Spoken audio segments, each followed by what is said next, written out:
El acoso de nuestras fantasías, un viaje al pensamiento de Slavoj Žižek. Introducción, el espejo de la realidad. Este es un momento para la reflexión, una meditación sobre las estructuras invisibles que sostienen nuestra realidad cotidiana. Guiados por las ideas provocadoras del filósofo Slavoj Žižek, y en particular por su obra El acoso de las fantasías, nos adentraremos en un territorio donde lo que damos por sentado sobre el mundo y sobre nosotros mismos será puesto en tela de juicio. El propósito no es encontrar certezas, sino aprender a formular las preguntas correctas, aquellas que nos permitan ver el reflejo distorsionado que nos devuelve el espejo de la realidad. Para comenzar este viaje, les propongo que nos detengamos en dos preguntas fundamentales que articulan gran parte del pensamiento de Žižek. ¿Qué pasaría si la realidad que consideramos sólida y objetiva dependiera, para no desmoronarse, de una ficción que nos contamos a nosotros mismos? ¿Y si nuestros deseos más profundos no fueran realmente nuestros, sino un guión que aprendemos a seguir para poder encajar en el mundo? Les invito a explorar conmigo estas interrogantes. Las respuestas, como veremos, pueden ser más inquietantes y reveladoras de lo que imaginamos, pues tocan el núcleo mismo de nuestra experiencia social y subjetiva. La fantasía como soporte de lo real, más allá de la falsa conciencia. Para comprender el pensamiento de Slavoj Žižek, es fundamental entender su concepto de fantasía. No se trata aquí de simples sueños o evasiones pasajeras, sino de la estructura fundamental que da consistencia a nuestra vida social, el andamiaje invisible que impide que nuestra realidad se venga abajo. La fantasía es el mapa que nos orienta, aunque no seamos conscientes de que lo estamos consultando. Partiendo de esta premisa, podemos desglosar su tesis central. 1. La tesis central, una ilusión estructural. Žižek invierte la noción marxista tradicional de la ideología como falsa conciencia. Para él, la ideología no es un velo que distorsiona una realidad verdadera que yace debajo. Al contrario, es una ilusión que forma parte estructural de la realidad misma. La afirmación es radical. Si sustraemos el marco fantasmático que sostiene nuestro orden social, la realidad misma se desintegra, pierde toda su consistencia y se revela como un caos sin sentido. 2. La función de la fantasía, una pantalla protectora. La fantasía funciona como una pantalla que nos permite soportar el horror de lo real. Pensemos en esto, la realidad es el escenario ordenado y consentido en el que actuamos. Lo real, en cambio, es el abismo que se abriría bajo el escenario si de pronto nos diéramos cuenta de que los decorados son de cartón, los actores no saben sus líneas y el guión no existe.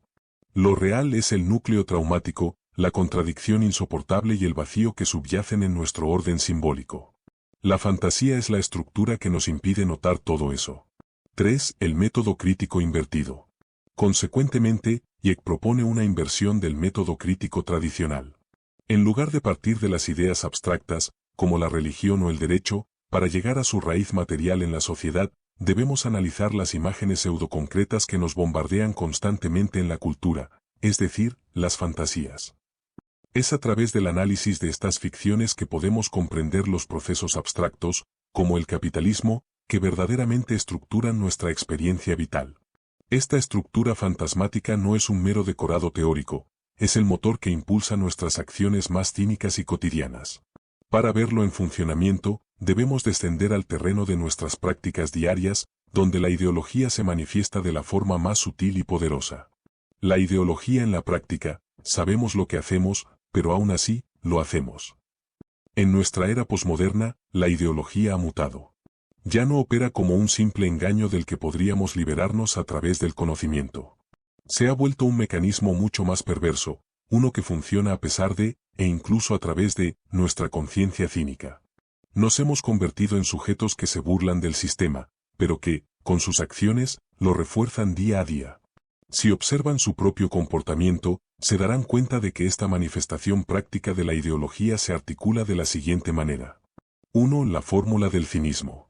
Partiendo de la crítica del filósofo Peter Sloterdijk, Žižek adopta la fórmula que define a la perfección al sujeto contemporáneo. Ellos saben muy bien lo que hacen, pero aún así, lo hacen. Creemos que por ser irónicos frente al poder ya estamos fuera de la ideología. Sin embargo, Žižek argumenta que esto no significa su fin, sino que la ilusión se ha desplazado de la conciencia, el saber, a la realidad misma del hacer. La ideología ya no necesita que creamos en ella, solo necesita que actuemos como si lo hiciéramos. 2. El ejemplo de Niels Bohr, la creencia objetiva. La anécdota del físico Niels Bohr y la herradura en su puerta es la metáfora perfecta. Un amigo científico, sorprendido, le preguntó si realmente creía que una herradura le traía buena suerte.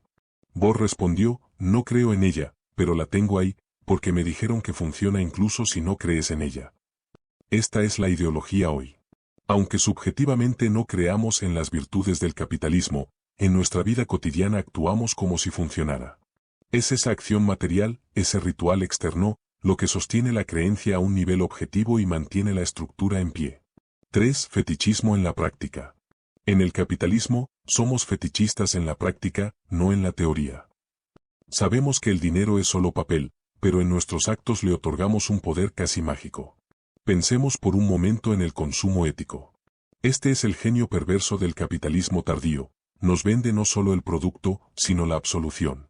Con cada sorbo de café ético, compramos la fantasía de que somos parte de la solución, lo que nos permite seguir siendo, cómodamente, parte del problema.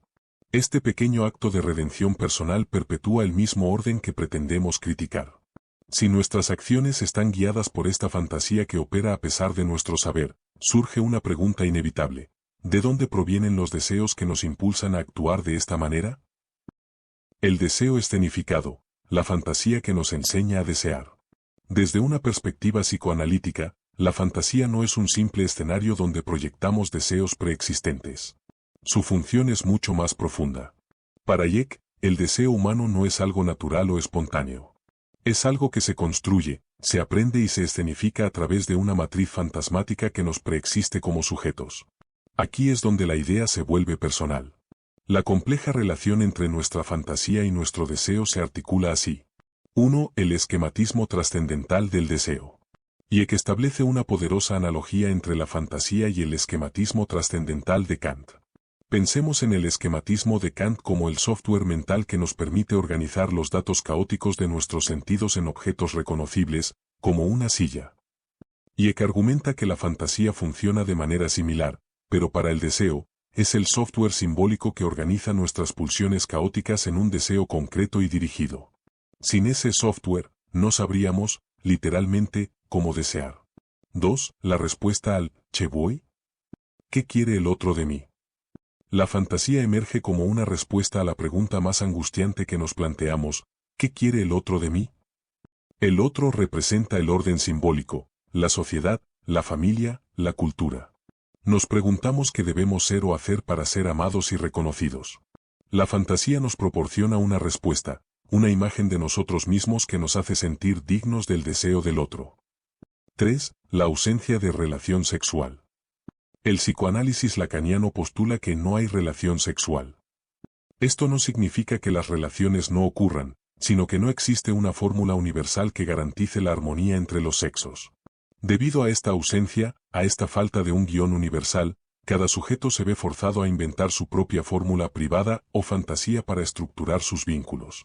Si la fantasía es esta matriz que estructura nuestra realidad, existe un peligro inherente cuando una ideología intenta convertir su fantasía particular en la única realidad posible para todos. Es aquí donde debemos introducir su contraparte, el síntoma. Las dos caras de la ideología, fantasía vs síntoma. Slavoj Žižek nos presenta una distinción crucial. La ideología tiene dos caras, la fantasía y el síntoma.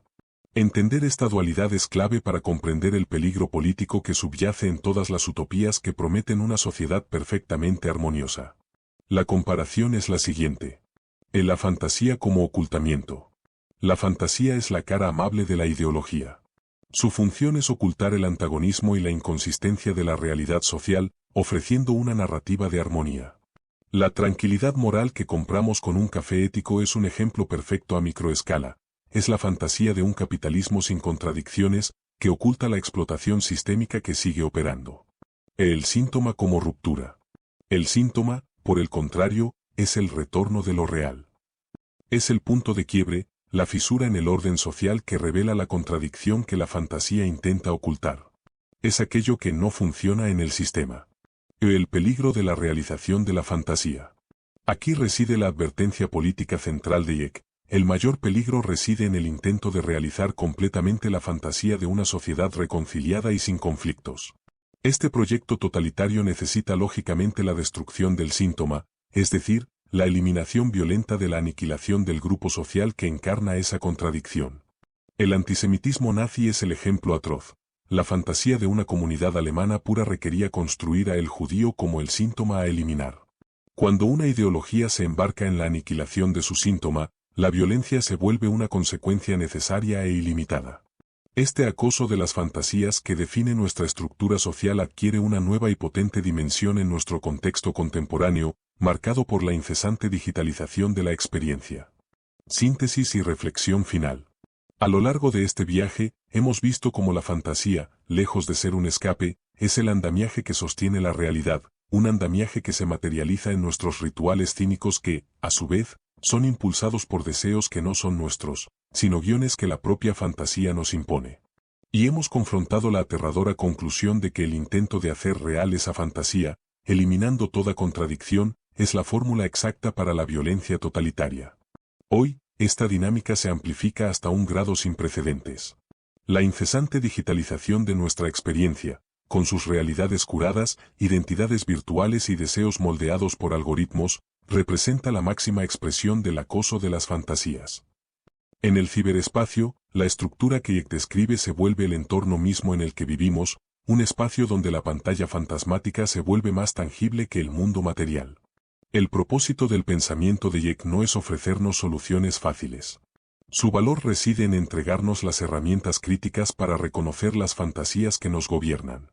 Al hacerlo, al identificar los guiones que seguimos sin saberlo, se abre un espacio, aunque sea mínimo, para pensar y, quizás, para actuar de una forma diferente. Respuestas a las preguntas iniciales. Concluyamos volviendo a las preguntas que abrieron nuestra reflexión, ahora armados con las herramientas que Hayek nos ha proporcionado. 1. ¿Qué pasaría si la realidad dependiera de una ficción? Desde esta perspectiva, la realidad social ya depende de una ficción. La fantasía ideológica es la pantalla que nos protege del vacío y la contradicción traumática de lo real.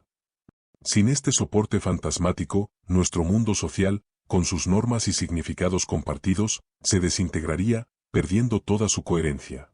2. ¿Nuestros deseos son realmente nuestros? No, nuestros deseos no son innatos ni puramente individuales. Son constituidos y escenificados por la fantasía, una matriz simbólica que aprendemos socialmente. Esta matriz nos enseña cómo desear, proporcionando los escenarios para que los objetos se vuelvan deseables y podamos, así, responder a la pregunta fundamental ¿qué quiere el otro de mí? Y encontrar nuestro lugar en el orden social.